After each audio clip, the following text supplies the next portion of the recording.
Blues America is supported by the Rhythm Room. The world's famous and historical Rhythm Room Concert Club is Arizona's premier blues hotspot, hosting nightly live music. Located at 1019 East Indian School Road in Phoenix and online at www.rhythmroom.com. Hi, this is Kelsey Grammer. When military service members head into battle, none are expected to face the enemy alone, but many return home and become isolated as they struggle with the visible and invisible wounds of war. It can be difficult knowing how to overcome that challenge and rekindle bonds similar to those formed in the military. Wounded Warrior Project supports these injured veterans through their recoveries by connecting them with fellow warriors and their communities. No one should fight this battle alone. Join us at woundedwarriorproject.org. Blues America is supported by Record High Vinyl Store in Phoenix, the place for serious music fans and vinyl collectors to find large quantities of first pressings, limited editions, box sets, audiophile, and vintage catalog, including blues, soul, jazz. They buy, sell, and trade, and offer vinyl cleaning and flattening service. Visit the store, located at 4242 East University Drive in Phoenix, or for more online at recordhighinphoenix.com. Like them on Facebook. Record High in Phoenix. Experience one of the last great record stores. You wanted to be a teacher when you were little, but as you grew up, things changed. Teaching just didn't seem like the best option anymore, so you decided to become something else. But what would your 12-year-old self say? Interesting and innovative things are happening in teaching today, so it's time to put it back on your list. Don't try to convince yourself otherwise. You had it right the first time. Find out how you can make more at teach.org. Make more. Teach. Brought to you by Teach and the Ad Council. Damn right we got the blues. Blues America. Right now. Pour some beer, grab a seat, and kick your feet up. It's Blues America. Blues at the break.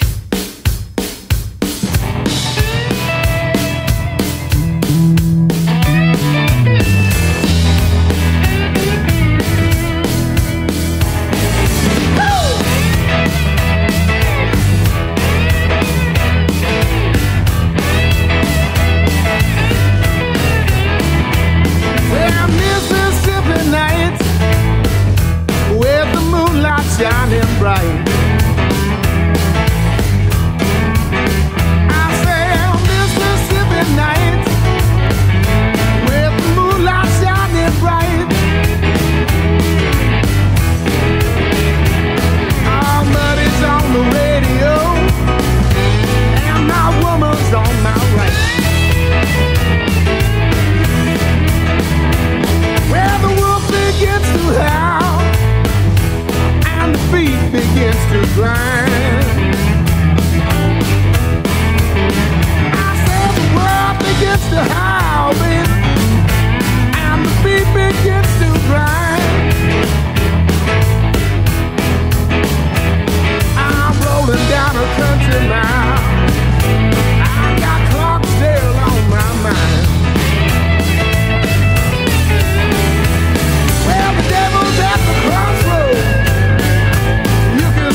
Promotional consideration for Blues America is provided by the Southwest Musical Arts Foundation, this station, and the listeners of public radio. This is Paul Osher, ladies and gentlemen, and you are listening to Blues.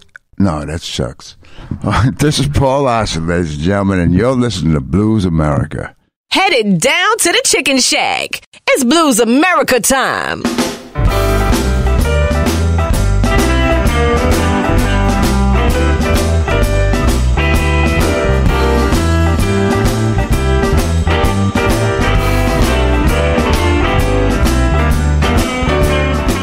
If you just turned this thing on, let me tell you what you're doing. You're listening to Blues America.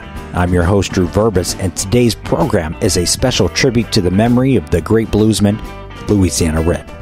This half of the program features a candid conversation I had with him before his passing in 2012.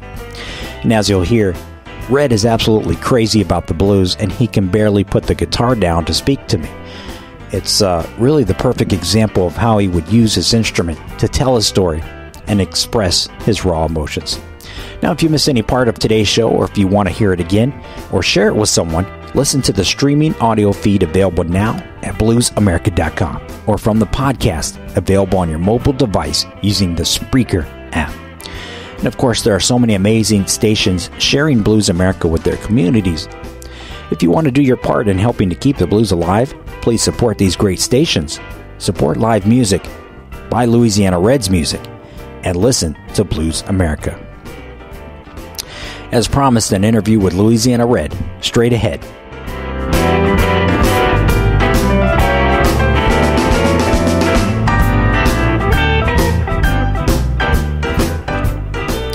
Red, you've learned from some of the greatest blues masters, and you've been able to develop different styles depending on the venues. Well, different venues. If I want to get deep down in the southern way like I want to get, I use just the same style as I used when I made Red's Dream.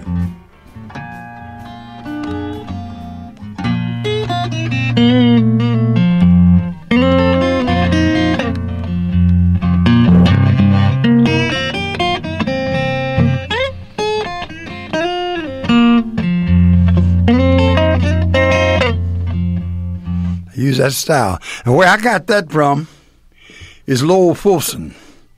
I was very close to Lowell Fulson, and at the Montrose Jazz Festival, where we appeared together on the Montrose Jazz Festival, he said, I said, Lord, how much is that one of my sons? He said, you sound just like me. But I love him. I love all blues artists, and I try to get around them and glean from them what I want to learn.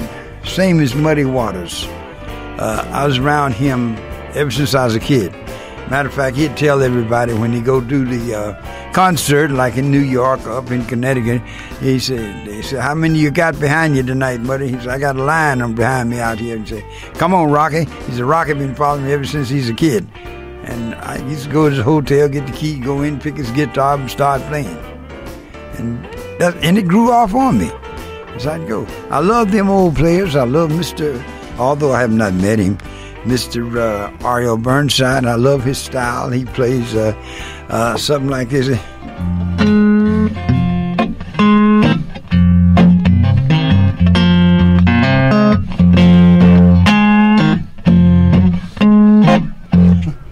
Red, you loved Muddy Waters, and both you and Muddy Waters were crazy about the guitar slides. Yeah. And what kind of slides did Muddy use? Well, at first, he used a Coca-Cola bottle when I was growing up around him.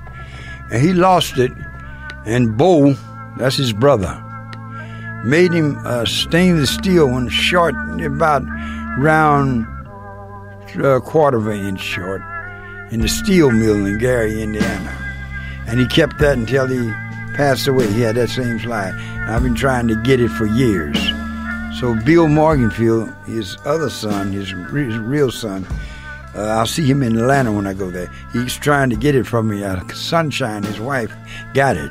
But that would be a heirloom if I'd get that.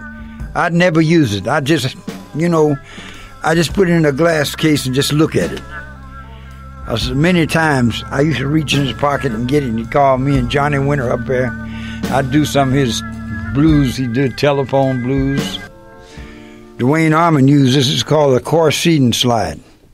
It's just ordinary pure bottle. That goes. You get that kind of sound with it, you know. But if I want to get the real fast sound, I'll go my thumb. You know, yeah, it's like that. Then I use this one here to really get the real muddy water sound. This was made for me in Detroit, Michigan. I brought it to the studio when I recorded the record Different Shades of Louisiana Red. And the engineer, he went downstairs in the studio in Woodstock, and Brian, my guitar player, Brian Bassesi, told me what his slide looked like. That's what it looked like this. It's the same steel. And you get a stinging sound with it when you put these things up there.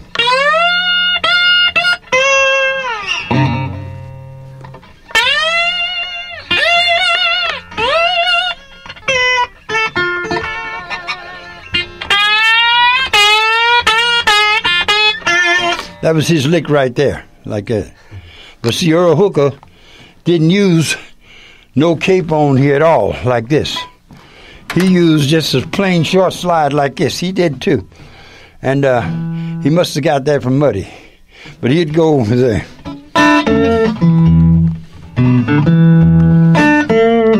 But he'd stay in and out of the TB hospital. And he would escape and go out in the street playing.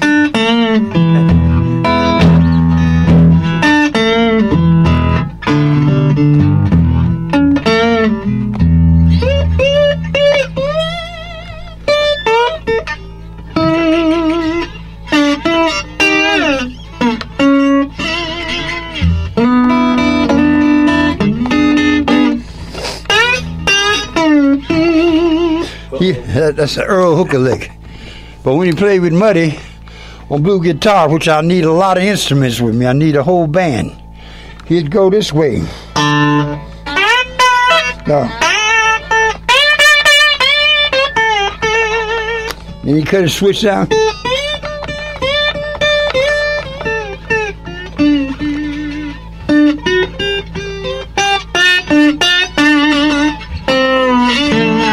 Then you come back and look like this one. Let's see.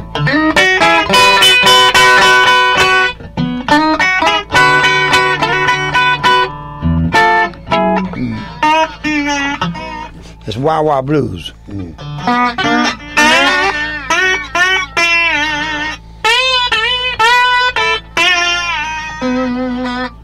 Mr. Hooker, Errol Hooker could make you cry, especially when you get up there.